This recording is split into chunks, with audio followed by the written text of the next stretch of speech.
Gaston Phébus, jeune souverain du Béarn, reçoit de son oncle Corbeyran, bâtard de foi, l'éducation d'un chevalier. Quelques années plus tard, de retour d'une expédition contre les Sarrasins, accompagné de ses deux fidèles amis Espin et Ernoton, Phébus rentre au pays et retrouve Myriam, la compagne de ses jeux d'enfant. Un amour passionné unit ces deux êtres. Contre la volonté de sa mère, Phébus décide d'épouser Myriam. Ainsi s'accomplira la prédiction de l'ermite Bertrand de Vaste. L'union de deux êtres sera le soleil de foi. Le roi de France, en guerre contre l'Anglais, requiert brusquement la présence de son meilleur lieutenant. Le mariage est repoussé. Myriam, trop amoureuse pour accepter l'idée de cette séparation, déguisée en page, se joint à la troupe de Phébus et l'épouse secrètement dans une petite chapelle sur la route de Vincennes.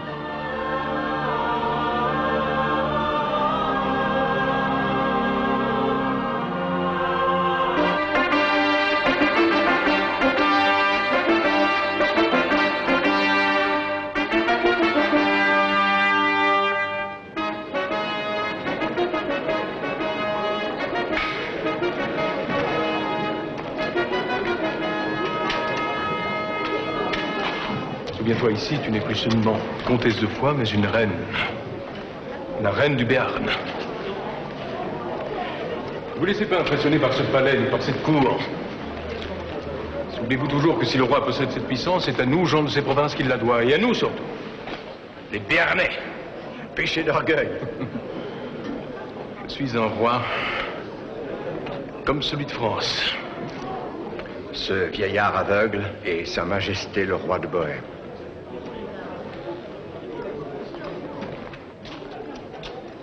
Sire, le comte de Foix vous salue.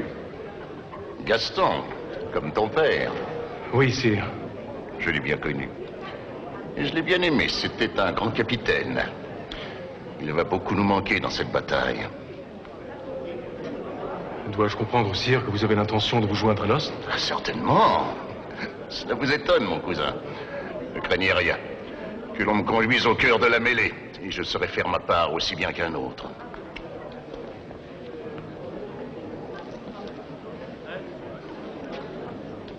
Mon père m'avait dit qu'il y avait parmi les gens de France des chevaliers d'un courage inouï. Oui. Mais de son temps, il n'était pas aveugle. Échec et mat. Ainsi ferons-nous avec l'anglais. Sire, voici le comte de Foix, roi de Béarn. Ah, enfin. C'est notre vassal, le comte de Foix, que nous recevons, non le roi de Béarn. Aidez-moi bien à marquer l'alliance. Et maintenant, laissez-nous, comme disent Argentin.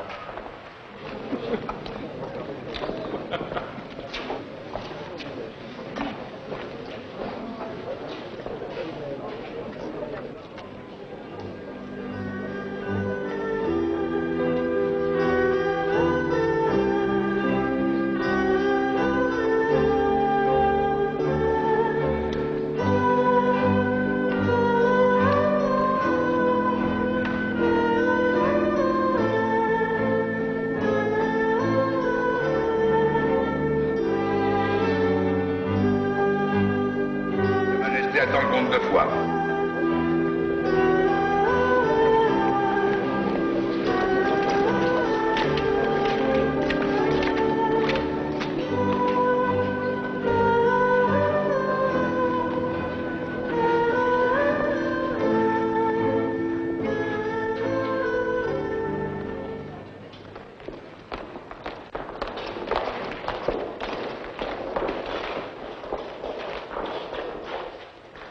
Nous sommes heureux de vous voir, mon cousin. À vrai dire, nous commencions à désespérer. Les chemins de France ne permettent guère les chevauchées rapides. Nous nous occuperons des chemins quand nous n'aurons plus souci de la guerre. Vous ressemblez fort à votre père, messire comte. On me flatte toujours en le remarquant, madame. Espérons que vous aurez aussi sa bravoure. Pour s'en assurer, il suffira à votre majesté de me suivre au cœur de la bataille et de s'y tenir, si elle l'ose. N'y voyez point la défense, sire. Touche-y si tu l'oses, c'est la devise de Foix. Il a fière allure, ce comte de Foix. Son insolence pourrait bien lui valoir les cachots du roi. Et je le crois, m'a bien se défendre, moi. Petite sœur, ce cœur de pierre se mettrait-il à battre? Quels hommes vous nous amenez? Sont-ils tous de cette taille dans votre armée? Un Béarnais ne se déplace jamais sans ses montagnes, sire. Vous ne nous avez pas présenté votre page. Je le gardais pour la fin, car ce page est mon épouse.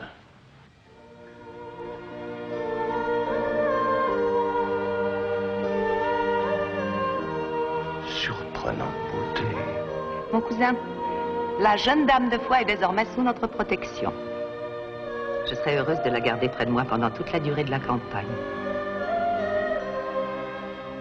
Mais Majesté, j'ai juré de suivre mon époux partout où il se trouverait, même dans les plus grands dangers. Ah non, cela ne se peut, mon enfant. La reine et les dames de la cour demeurent à Vincennes pendant notre petite promenade contre messieurs les Anglais. C'est l'affaire d'une semaine. Dans quelques jours, la victoire acquise, vous retrouverez votre bien-aimé. Nous ne pouvons que nous plier aux ordres du roi de France. Notre suzerain. Je me demande quelle doit être la naissance de cet inconnu pour mériter d'épouser le comte de Foix. Noblesse de cœur, peut-être. Comme toi. Sa Majesté Charles, roi de Navarre.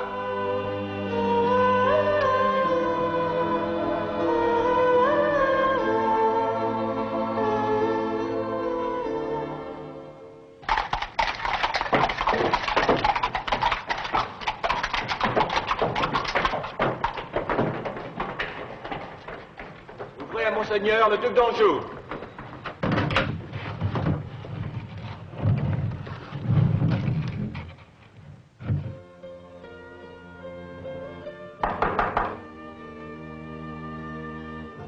Qu'est-ce que c'est?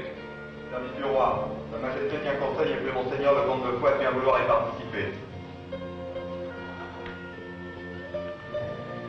C'est bon, j'arrive.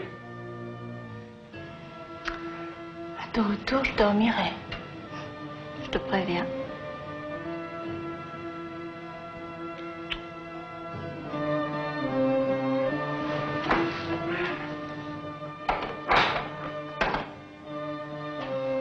C'est ce qu'on verra.